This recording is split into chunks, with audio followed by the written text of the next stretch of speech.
Have you ever set a beautiful goal only to watch it crumble because life got in the way or you simply lost momentum? Most of us think we fail because we lack willpower, but the truth is usually found in the way the goal was written to begin with. Today, we're answering the high stakes question, why do goals fail? And by the end of this episode, you will understand how to shift from outcome obsessed to process driven. And we're going to help you solve the pain of failure guilt by introducing the learning step mindset. We're moving from the frustration of setbacks to the peace of becoming who God intended us to be. Stay tuned. Ordinary women, extraordinary faith. When God calls, we say yes. The Arise Women of God podcast. Hello and welcome to another episode of the Arise Women of God podcast. I'm your host, Tamara K. and joining me today is Amanda Powell, a member of our Women Warriors of Light Advisory Board. Amanda has spent a career legally responsible for ensuring her students' goals succeed. And today she's sharing her expertise with us. First, we're going to discuss why focusing on the baseline is more important than staring at the finish line. Second, we'll share how to ask God for the specific spiritual gifts you need to achieve your mission. Third, we'll talk about the learning step, the phrase that eliminates the word setback from your vocabulary. And finally, Amanda is going to share a raw story about the 75 Hard program and what happens when your goal goes against what your body actually needs. But let's first kick it off with Amanda sharing a little bit about baselines and becoming. Yeah, well, I've spent a career in writing goals, and one of my responsibilities was to make sure goals did not fail. If my students were not making their goals, then legally I was held accountable. So I had to make sure that they did not fail. And one thing that I have found is we set this goal, right? We begin with the end in mind, right? Which is this goal that we want to reach.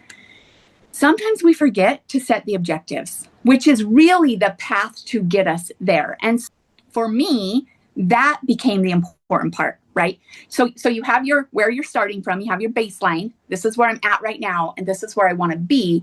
And we focus so much on where we want to be that we forget who we're becoming. And what we need to do is keep that in mind, yes, but focus on what do we need to become what we want to become, right? To reach that goal. So some thoughts that I had was we hear a lot in scriptures, we read in the process of time.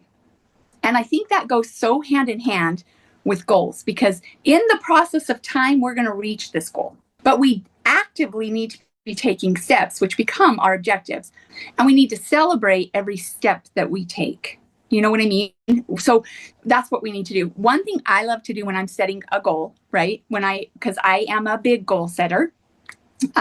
So when I set goals, the first thing I do is I look at the goal and I say, okay, what do I need to do? What are the steps that I need to have in place to reach this goal? And then I go to what gifts has Heavenly Father given me? What are the gifts that I have that are going to help me make this goal? And then my next question is, what are the gifts that I need? What lack I yet? What gifts do I need? And then that drives my prayer, right? Like, okay, Heavenly Father, you are telling us that we can ask for any spiritual gift that we need. So here are some gifts that I know that I'm going to need to meet this goal. I love that prayer. What lack I yet? When we involve God in the blueprints, the goal stops being a performance and starts being a partnership. Even with a partnership, we often set goals that are just too vague to measure. If you don't know exactly what success looks like on a Tuesday morning, you're setting yourself up for discouragement. Next, Amanda and I are going to talk about the importance of setting more specific goals and the learning step strategy. I think it is so important to break goals down. I noticed that as I have set goals that maybe I haven't accomplished, sometimes it's because I don't know if I have accomplished it. And that is because I just haven't gotten specific enough with the goal. You know what I mean? And so, for example, I have goals here written on a whiteboard so that I can see them. That is something that can help you if you see it on a daily basis. Oh, yeah, I've got to do that. I've set that goal. But what if you set a goal and it's just a little too vague? I want to write a book. You know what I Yeah. mean? Hmm. Well, how does that look on a daily basis? How do you know if you've accomplished that? It's almost like, well, I don't know. What am I going to do? And so you almost have to break it down and say, okay, 3 days a week, I Hmm. am going to write for 1 hour. Hmm. There you go. And that way you can totally tell, oh, I hit that goal, you know? And then I love how you mentioned rewards. Reward yourself. Okay, when I have written those 3 days a week and I've written an hour, I'm going to reward myself immediately by and then fill in the blank. What is one of your Hmm. favorite things? Some people like to go sit out in the sunshine for a little bit. Other people like me, I love audiobooks. And so if I'm taking a break in between doing something, I will push play on my audiobook and disappear into this fantasy world that is so happy for Tamara, you know? And so making a goal measurable helps you so that you're not going to fail Yes. because you don't know. Well, I don't know. I accomplish that goal? And if you Mhm. don't know, then you start to get discouraged and then you're like, oh, never mind. It's too hard. I don't even know where to start. Right? Yeah. And you know what? You said setback, and I would hear that so many times like, oh, this is a setback. And years ago, I changed that little phrase to a learning step. Sometimes when what we feel is a setback, you're going to push your body, but there's times when your body is going to be like, hey, I know we've got this goal. We're going to hit this goal, but we need to slow down right now. Like, I need some time. I need some TLC. Right. And so I love the learning thing. So anytime there's a setback, in my world, that's what I call it. Okay, what can I learn from this moment? What, and then you course correct if it's something you need to course correct. Sometimes it's in the process of time, right? Sometimes it is you need to slow down. And sometimes that very much is what is needed.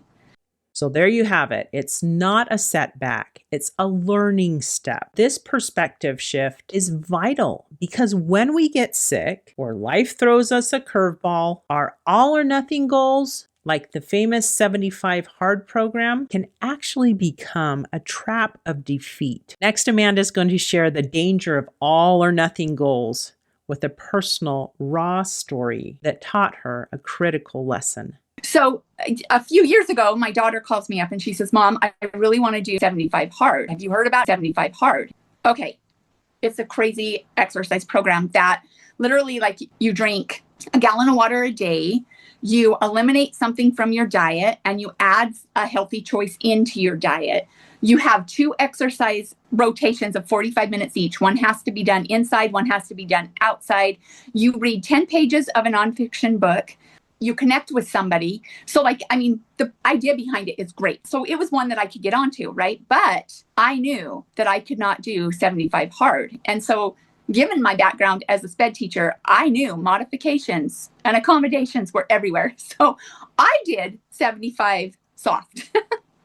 And which just meant I still did it, but I just wasn't as committed as my daughter was. Well, she ended up finding out that she was expecting. And so she was like, I'm out, right? And I was like, well, I'm going to keep going. I'm going to keep going with this. And then I got really sick. I ended up with COVID, and I was so sick. And anybody that's had COVID, you know that that just wipes you out. Well, the rules of 75 hard are you cannot miss a day of any of these things. And if you do, it is start over. So the rule is 75 days, you're going to do this and you're going to see a difference.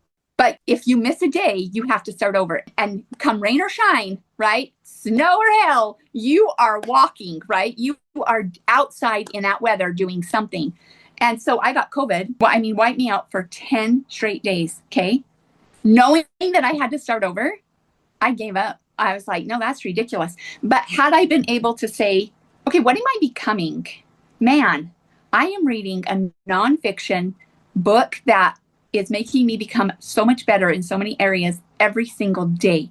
I am moving my body every single day. I have replaced deep fried foods with a healthier option, right? What am I becoming? But the moment that I felt that that goal was out of reach, I went backwards. I was just like, done. I'm not exercising. It just was so defeating to me. So it is so important to give ourselves grace and to realize that even in those moments of what you call setbacks, I call learning step. There's a learning there, right? Even in that COVID moment, there was something for me to learn, because also in that goal of 75 hard or 75 soft, I needed to learn how to listen to my body. That was an important rule for me. And I was pushing my body, and then I became sick and I couldn't push my body. Wasn't it more important that I learned how to listen to my body? Yes, right? And then I get up and just like you do, okay, maybe I'm not biking as far as I was, or I'm not swimming as far as I was, but guess what? I can walk. So I think those are really important when we're setting goals. If you've been shaming yourself for a learning step this week, it's time to stop, my friend. God is more interested in what you are becoming than how many boxes you've checked while you had the flu. To help you write goals that actually stick, go download our A Guide to Goal Setting for Christian Women. It features the Don't Quit Emergency Kit, which is one of my favorite hacks to help you avoid those COVID moments without giving up. And if you need a community to help you reverse engineer your goals, check out our Women Warriors Accountability Group. The links are in the description. So, my friends, go take a learning step today. And until next time, may you arise, do it God's way, God strong.